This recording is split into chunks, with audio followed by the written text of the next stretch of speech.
भगवान श्री राम को वनवास हुआ था। कितने वर्षों के बाद? 14 वर्षों के। और वनवास के क्रम में जब भगवान श्री राम चित्रकूट में विराज रहे थे ना, तो साथ में कौन कौन थे? बोलिए। माता जानकी, राम लक्ष्मण, माता जानकी और लक्ष्मण साथ में थे।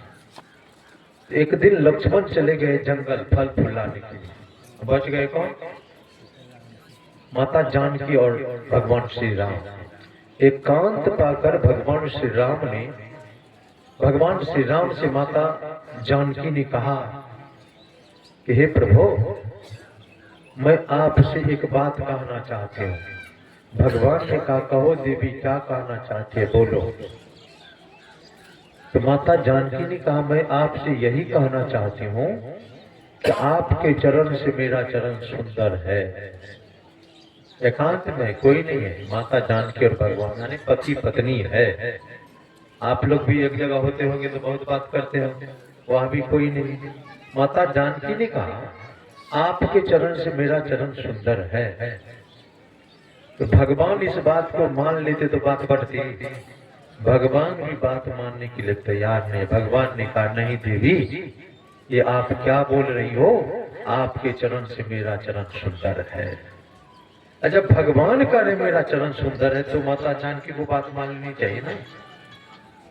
पत्नी को अपरिमित सुख देने वाला कौन? पति। जो माँ बाप, भाई बंधु, सगे संबंधी परिमित सुख देने वाले हैं, अपरिमित सुख देने वाले पत्नी को पति है। और पति की बात पत्नी को मान लेनी चाहिए ना। माता जानकी भी मानने के लिए तैयार नहीं है। कहा, नहीं प्रभु, आपके चरण से मेरा चरण सुंदर है। बात बहुत बढ़ गई। एकांत में था ना, लेकिन ध्यान दिए आप लोग। माता जानकी अपने पति को क्या कह रही है? बोलिए, क्या कह रही है? नहीं सुने आप लोग? प्रभु, भगवान राम अपनी धर्मपत्नी को क्या कह रहे हैं? देवी। इस परंपरा आज समाज से उठ गया है ना बाबा। ये झगड़ा होने का कारण यही है। पति पत्नी में झगड़ा, बाप बेटा में झगड़ा, सास बहू में झगड़ा होने का कारण है एक दूसरे को सम्मान देने के लिए तैयार नहीं है। ये दुनिया के पुरुष लोग पत्नी से चाहता है कि सम्मान चाहता है। पति के मन में होता है कि पत्नी हमको देवता की तरह माने, आदर करे, कद्र करे। पत्नी का धर्म है पति को देवता की तरह मानना, तो पति का भी धर्म है पत्नी को देवी की तरह देखना। गाड़ी ठीक से तब चलती है जब दोनों पहिया बराबर रहता है। ये छोटा बड़ा पहिया रहेगा तो गाड़ी ठीक से चलेगी? परिवार रूपी गाड़ी ठीक से तब चलती है। परिवार रूपी गाड़ी का 2 पहिया है, पति और पत्नी, एक दूसरे को सम्मान। पति चाहता है कि पत्नी हमको देवता की तरह माने। क्या पति का कोई धर्म नहीं है कि पत्नी को बैल की तरह पीटते रहना, भर दिन गाली बकते रहना? ये परिवार रूपी गाड़ी चलेगी? भगवान श्री राम अपनी धर्म पत्नी को देवी कह करके पुकारते हैं और माता जानकी अपने पति को प्रभु कह करके पुकारती है। बात जब बहुत बढ़ गई, दोनों मानने के लिए तैयार नहीं हुए, तो भगवान ने कहा, इसका फैसला लक्ष्मण करेंगे। लक्ष्मण को आने दो। लक्ष्मण दोनों चरण का सेवा करता है। लक्ष्मण को पता है कि इनका चरण सुंदर है। और तब तक में लक्ष्मण फल फूल लेकर के आ गए। भगवान श्री राम ने लक्ष्मण से कहा कि लक्ष्मण, जानकी कह रही है मेरा चरण सुंदर है, अब मैं कह रहा हूं मेरा चरण सुंदर है। अब तुम ही फैसला करो किनका चरण सुंदर है, क्योंकि तुम दोनों चरण का सेवा करते हो, तुमको पता है। अब लक्ष्मण मन ही मन सोचते हैं, भैया के चरण को सुंदर कहता हूं तो मैया दुखी हो जाएगी, अब मैया के चरण को सुंदर कहता हूं तो भैया दुखी हो जाएगी। लक्ष्मण ने कहा, भैया इस संकट में आप मुझे क्यों डालते हो? आप दोनों फैसला कर लो किनका चरण सुंदर है, इस संकट में मुझे मत डालो। भगवान ने कहा, नहीं लक्ष्मण, तुम वैरागी है, तो त्यागी है और तुम जो निर्णय दोगे उचित निर्णय दोगे, और तुम जो निर्णय दोगे हम दोनों मानने के लिए तैयार है। तो निडर होकर के बोल कितना चरण सुंदर है। लक्ष्मण ने क्या किया? भगवान के चरण के तरफ उंगली का इशारा करते हुए कहा, इशारा किधर है? भगवान के चरण की तरफ। बोल क्या रे? इस चरण से वो चरण सुंदर। समझ के क्या कहा? अब भगवान को कह रहे हैं कि आपके चरण से मैया का चरण सुंदर। जब इस प्रकार से लक्ष्मण ने कहा तो मैया तो हंसने लगी। अब भगवान मुंह बंद करके चुपचाप बैठ कर कुछ नहीं बोले। मैया जब मुस्कुराने लगी तो लक्ष्मण ने कहा, मैया मुस्कुराने की जरूरत नहीं है, मुस्कुराइए नहीं, इसका दूसरा अर्थ होता है। तो मैया ने कहा, दूसरा अर्थ क्या होता है बताओ? तो लक्ष्मण ने फिर भगवान के चरण की तरफ उंगली का इशारा करते हुए कहा, ये चरण है तब तो चरण का शोभा है, ये चरण है तब तो चरण का महत्व है। ये चरण नहीं रहने पर उस चरण का कोई शोभा महत्व नहीं रह जाता है। क्या कहा? पति का चरण है तब तो पत्नी के चरण का शोभा है, पति का चरण है तब तो पत्नी के चरण का महत्व है। पति का चरण नहीं रहने पर पत्नी के चरण का कोई शोभा महत्व नहीं रह जाता। इस प्रकार से लक्ष्मण ने कहा तो माता जानकी तो चुप हो गई। भगवान हंसने लगे। जब भगवान हंसने लगे तो लक्ष्मण ने कहा, भैया आपको भी हंसने की जरूरत नहीं है, आप भी मुस्कुराइए नहीं, इसका तीसरा अर्थ होता है। अब भगवान ने कहा तीसरा अर्थ क्या होता है बताओ? लक्ष्मण ने कहा, आप दोनों का चरण सुंदर नहीं है। क्या कहा? आप दोनों का चरण सुंदर नहीं है। तो भगवान ने कहा तब सुंदर क्या है? तो लक्ष्मण ने कहा, आप दोनों का चरित्र जो उज्जवल है, आप दोनों का चरित्र जो महान है, आप दोनों का व्यवहार जो कुशल है, इसलिए आप दोनों का चरण सुंदर है। सुंदर क्या होता है? बोलो, सुंदर क्या होता है? इधर लो। सुंदर होता है चरित्र, सुंदर होता है व्यवहार, सुंदर होता है आचरण। समझ रहे ना? देखने में बहुत गोरी है, गोरा है, देखने में स्मार्ट है, चरित्र के जब गिरे हैं क्या सुंदर है। देखने में काली कलौटी, काला कलौटा क्यों नहीं है, नाटा खुरपा क्यों नहीं है, लूल्हा लंगड़ा ही क्यों नहीं है? अगर चरित्र उज्जवल है, चरित्र के धनी है, चरित्र के महान है, व्यवहार कुशल है, तो सुंदर वो है। सुंदर क्या होता है? बोलिए। ये रंग रूप सुंदर होता है। और बाजार से आभूषण लगा करके सजा लीजिए शरीर को, चरित्र के जब हीन है, चरित्र हीन है, क्या सुंदर है? सुंदर होता आचरण, सुंदर होता चरित्र। और चरित्र का निर्माण कहाँ होता है? स्कूल में। आज शिक्षक भी कर रहा है, छात्र भी कर रहा है, छात्रा भी कर रही है, क्योंकि सत्संग से दूर भाग रहे। किससे भाग रहे हैं? सत्संग से दूर भाग रहे हैं ना। स्वामी विवेकानंद जी महाराज ने कहा, character is lost, everything is lost. आप बहुत पढ़े लिखे हैं, बड़े नौकरी करते हैं, बहुत पद प्रतिष्ठा वाले हैं, और आपके जीवन से आपका चरित्र चला गया तो कुछ बचा? कुछ बचा? अपना तो गया, लेकिन माँ बाप की प्रतिष्ठा को भी लेकर के चला गया। इसलिए प्रत्येक मनुष्य को सत्संग करना चाहिए, प्रत्येक मनुष्य को सत्संग करना चाहिए। शिव मंदिर पूजा करने के लिए आते हैं। भगवान शिव ने क्या कहा? मंदिर में जाकर के कपार पटको। भगवान शंकर से माता पार्वती ने कहा, क्या कहा? आपको रहने के लिए घर नहीं है, घर बनाने की चिंता नहीं है, कभी इस पहाड़ पर कभी उस पहाड़ पर सत्संग करते फिरते से क्या लाभ? भगवान शंकर ने क्या कहा? गिरजा संत समागम समन लाभ कछुआन।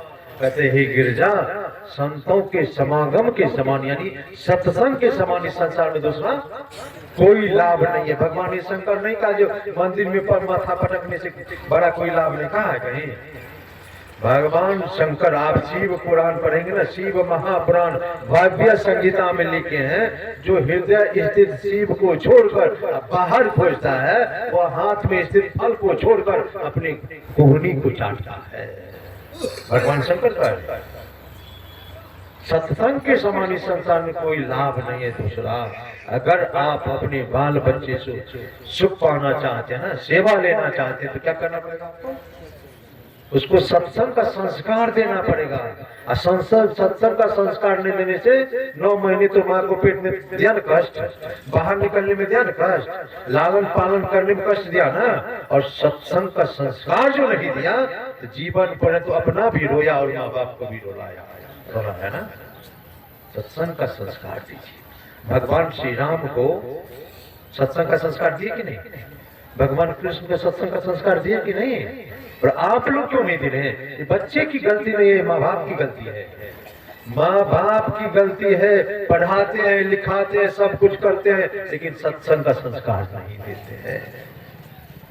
अपने बाल बच्चे से सुख पाना चाहते हैं, सेवा लेना चाहते हैं, तो सत्संग का संस्कार अवश्य दीजिए।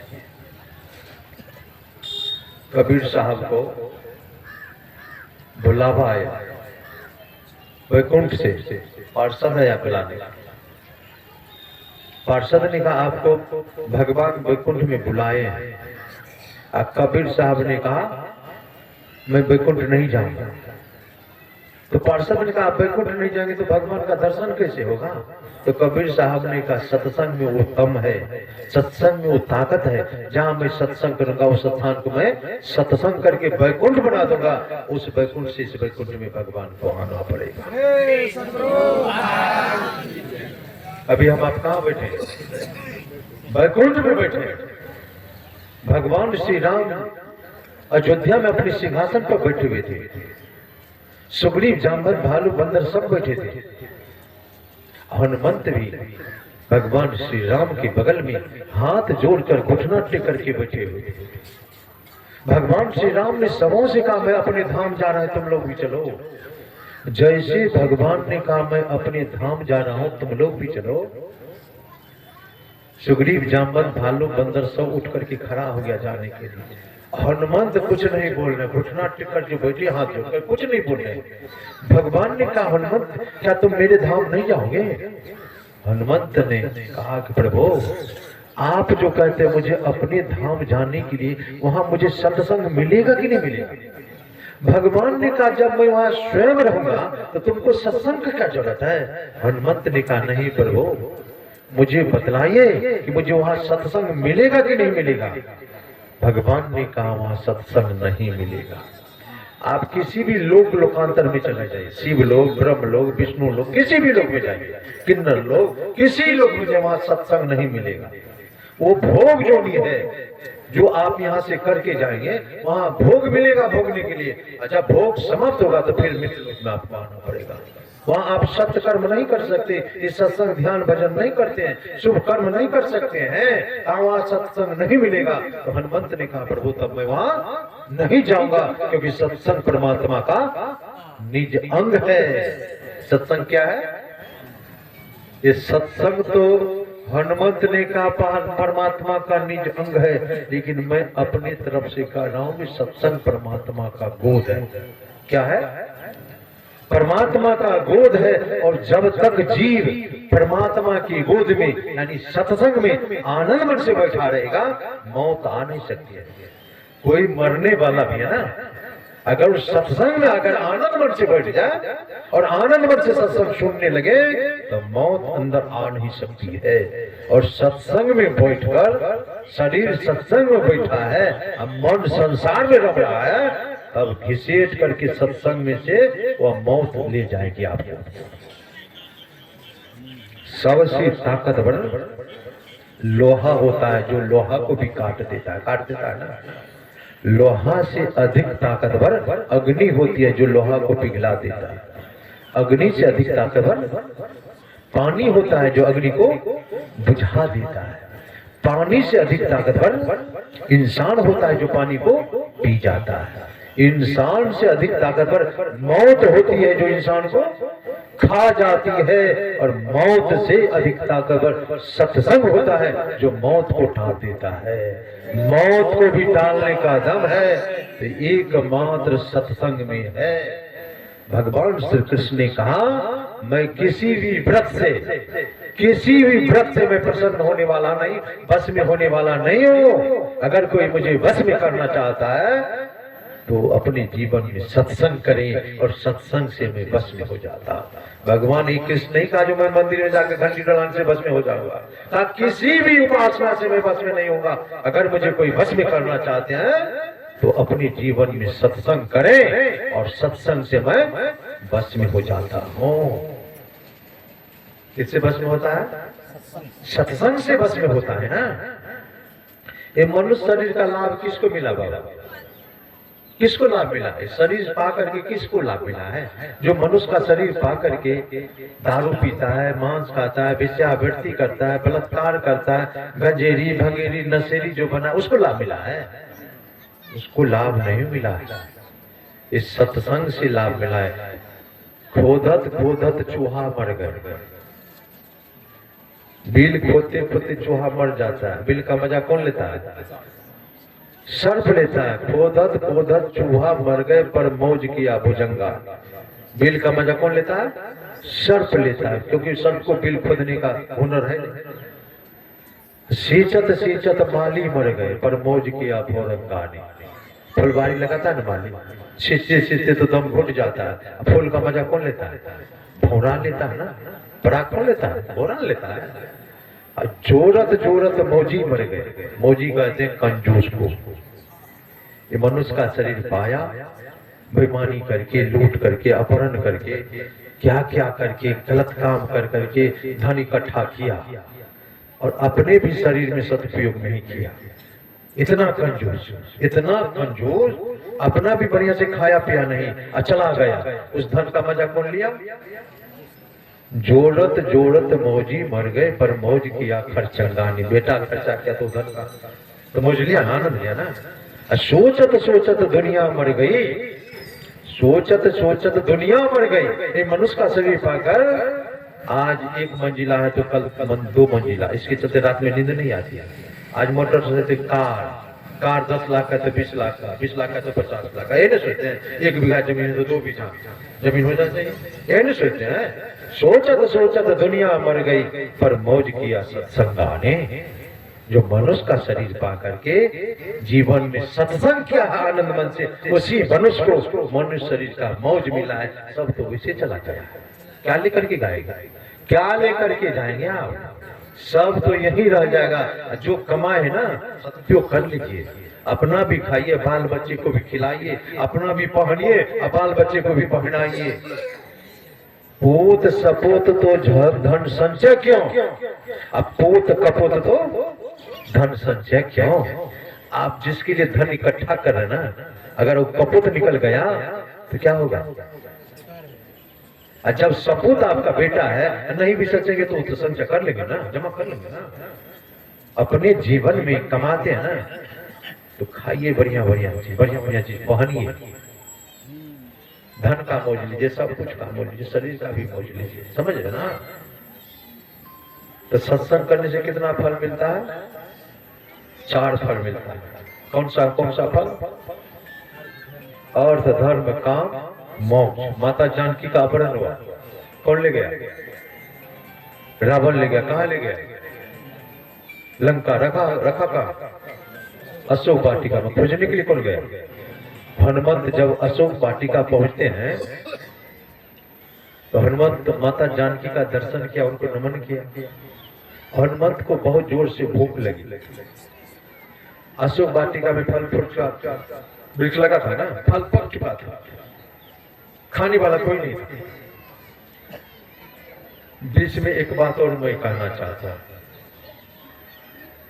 रावण बुरा है कि इंद्र बुरा है? देवता का राजा कौन है? इंद्र। उनको देवता मानते हैं ना, रावण को क्या मानते हैं? राक्षस। तो मैं आपसे एक बात कहना चाहता हूँ, रावण माता जानकी का अपहरण किया। जो अपहरण कर सकता वो अपने घर में नहीं रह सकता है। कहाँ रखा उसको? अशोक वाटिका में। अपहरा में सुरक्षा में किनको दिया? सेवा में किनको दिया? विभीषण की बेटी त्रिजटा बहुत सात्विक वृत्ति की थी वो ना। रावण माता जानकी के साथ दुर्व्यवहार किया। जिस इंद्र को आप देवता मानते ना, देवता मान करके पूजा करते ना, और इंद्र गुरु पत्नी के साथ बलात्कार किया ना। रावण से गए गुजरे है इंद्र की बढ़िया है, तो फिर उनको देवता कहते हैं। इंद्र से तो अच्छा रावण था कि माता जानकी को अपहरण करके ले गया, घर नहीं ले गया, अशोक वाटिका में रखा और पवित्र रखा। और इंद्र ने जाकर ऋषि पत्नी के साथ बलात्कार किया, तो व्यवहार किया, तो इंद्र देवता कैसे बन गए? हनुमंत वहां पहुंचते हैं, माता जानकी का दर्शन किया, नमन किया। अब फल फूल का वृक्ष लगा था ना, वृक्ष पर चढ़ करके फल तोड़ करके खाने लगा। राक्षस पहरा दे रहा था ना। एक राक्षस दूसरे राक्षस से कह रहा है, बगीचा में बंदर आया फल तोड़ करके खा रहा। दूसरा राक्षस ने कहा, खाने दो बंदर, 2-4 फल खाएगा फिर चला जाएगा। अब इधर हनुमंत के मन में जब यहाँ कोई फलाहारी आदमी है नहीं, लंका में विभीषण और उनकी बेटी त्रिजटा को छोड़कर सब मांस मदिरा खाने पीने वाला था ना। अब हनुमंत के मन में हुआ, जब यहाँ फलाहारी आदमी नहीं तो वृक्ष रख करके क्या होगा? जिस वृक्ष से फल तोड़ करके खाना तो उसको खाना शुरू किया। अब राक्षस के मन में होता है, पहले बंदर फल तोड़ करके खा रहा था, रावण पूछता तो रावण को कह देते वृक्ष में इतने फल लगा था। अब वृक्ष को खा रहा तो रावण को क्या जवाब देंगे? राक्षस ने हनुमंत से कहा, बंदर तू क्या कर रहा है? हनुमंत ने कहा, मैं तुम लोगों का इंतजार करूं, आओ तो मेरे पास। राक्षस हनुमंत के पास नहीं आया, तो हनुमंत ने क्या किया? जिस वृक्ष से फल तोड़ करके खा रहा था उसी वृक्ष को उखाड़ कर राक्षस के ऊपर प्रहार किया। कुछ राक्षस मारा गया, कुछ बेहोश हो गया, कुछ भाग गया। मेरे कहने का मतलब है सत्संग क्या है? बोलिए। सत्संग एक वृक्ष है। इसमें इस वृक्ष में क्या लगा है? कौन सा फल? अभी सुन रहे थे ना, अर्थ धर्म काम मोक्ष, 4 फल लगा है। सज्जन लोग, साधु लोग, अच्छे लोग इस सत्संग रूपी वृक्ष में जो ज्ञान रूपी फल लगा है ना, ये अर्थ धर्म काम मोक्ष, उसको तो अपने चरित्र में उतार लेते, ग्रहण कर लेते ना। और सत्संग रूपी वृक्ष के द्वारा हम आपके अंदर में राक्षसी प्रवृत्ति है ना, क्या है? काम, क्रोध, लोभ, मद, मात्सर्य, ईर्ष्या, द्वेष, उसको मार करके भगा देते हैं ना। और जब भगा देते तब क्या होता है? ऋग्वेद पढ़ेंगे तो ऋग्वेद में आया है, जिन्होंने सत्संग रूपी सत्य के द्वारा अपने अंतःकरण को परम पवित्र नहीं बना लिया, उसे ब्रह्म की प्राप्ति नहीं हो पाई। समझ रहे ना? सत्संग से क्या होता है? हृदय साफ होता है, हृदय पवित्र होता है। सत्संग करेंगे आनंद मन से तब तो पवित्र होगा। तो माता पार्वती ने कहा, आप जो कहते हैं कि सत्संग के समान दूसरा लाभ नहीं है, इसमें कैसा लाभ, क्या लाभ है? तो भगवान शंकर ने कहा, हे गिरजा, लाभ में 2 अक्षर है। लो आकर भो लाभ होता है ना, उसको उलट दो, क्या होगा? भला होगा ना। कहा, जो आनंद मन से सत्संग करता उसका भला होता है। जब आनंद मन से हम आप सत्संग करेंगे तब तो भला होगा, अभी मन से सत्संग करेंगे तब भला होगा। तब माता पार्वती ने कहा, सत्संग मिलता है कैसे? तो भगवान ने कहा, बिनु हरि कृपा होई सो गावहि वेद पुराण। कहते हैं गिरजा, जब तक परमात्मा की कृपा नहीं होती है तब तक मनुष्य को सत्संग नहीं मिलता। और मैं ही नहीं कह रहा हूँ, वेद पुराण सब कह रहे हैं कि जब तक परमात्मा की कृपा नहीं होती है तब तक मनुष्य को सत्संग नहीं मिलता है। गुरु महाराज कहने की कृपा की है, जीवन में कितना भी दुख हो मनुष्य को सत्संग नहीं छोड़ना चाहिए। कितना भी दुख हो सत्संग नहीं छोड़ना चाहिए। गुरु महाराज तो पदावली में लिखने की कृपा की है, फलहु नहीं अनंत चैन सत्संग में दिवस रहे। गुरु महाराज अपने संबंध में कह रहे, मुझे सत्संग के बिना रात दिन एक पल के लिए चैन नहीं मिलता था। सत्संगी कहते हैं, मुझे घर के काम के धंधा के बिना फुर्सत नहीं मिलता है, सत्संग आना नहीं चाहता।